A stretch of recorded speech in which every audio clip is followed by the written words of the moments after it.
حضرت ابو درداء رضی اللہ تعالیٰ عنہ فرماتے ہیں کہ نبی پاک صلی اللہ تعالیٰ علیہ وسلم ارشاد فرمانے لگے کیا میں تمہیں ایک ایسی چیز نہ بتاؤں جو تمہارے اعمال کو ستھرا کر دے گی اور اللہ کے نزدیک تمہارے درجے بھی بڑے بلند کرے گی، اور وہ ایسی چیز ہے جو تمہارے لیے سونا اور چاندی خیرات کرنے سے افضل ہے۔ یہ ترمذی شریف میں موجود ہے۔ اور پھر نبی کریم علیہ الصلوۃ والسلام فرمانے لگے یہ اس سے بھی بہتر ہے کہ تم دشمن سے جہاد کرو، وہ تمہیں مارے اور تم اس کو مارو۔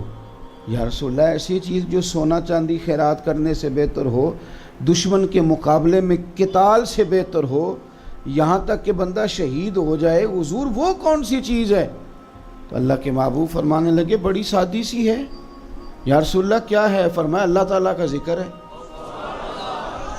اللہ کا ذکر مزاج بنائیں۔ اب کوئی شخص اگر یہ سوال کرے جی مثلا اللہ تعالیٰ کا ذکر اتنی کثرت سے کیسے کریں؟ ہر وقت جو کہا گیا ذکر کرو، اور یہ جو کہا گیا کہ صبح و شام اللہ ہی کی پاکی بیان کرو، تو یہ ممکن کیسے ہے؟ تو ہمارے صوفیاء نے، ہمارے بزرگوں نے ہمیں اس کا حل بتایا ہے۔ وہ کہتے ہیں اس کا حل یہ ہے کہ نعمت ملے تو شکر کرو، یہ بھی اللہ کا ذکر ہے۔ آزمائش آئے تو صبر کرو، یہ بھی اللہ کا ذکر ہے۔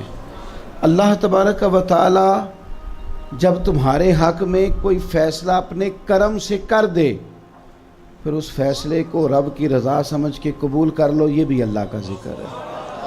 اور اللہ تبارک و تعالی نے جہاں مناسب سمجھا، جہاں مالک کی حکمت کا تقاضا ہوا، وہاں اللہ نے تمہیں رکھ دیا ہے، اپنی رضا کے مطابق مال دیا ہے، جس خاندان میں چاہا ہے وہاں پیدا کیا ہے، جتنی چیزوں کی تمہیں ضرورت تھی اللہ نے تمہیں وہ دی ہیں، اب تم رب کی قضا پہ راضی ہو جاؤ، یہ بھی اللہ کا ذکر ہے، یہ بھی اس کا ذکر ہے۔ اور جو اس طرح اپنی زندگی کو ڈھال لیتا ہے،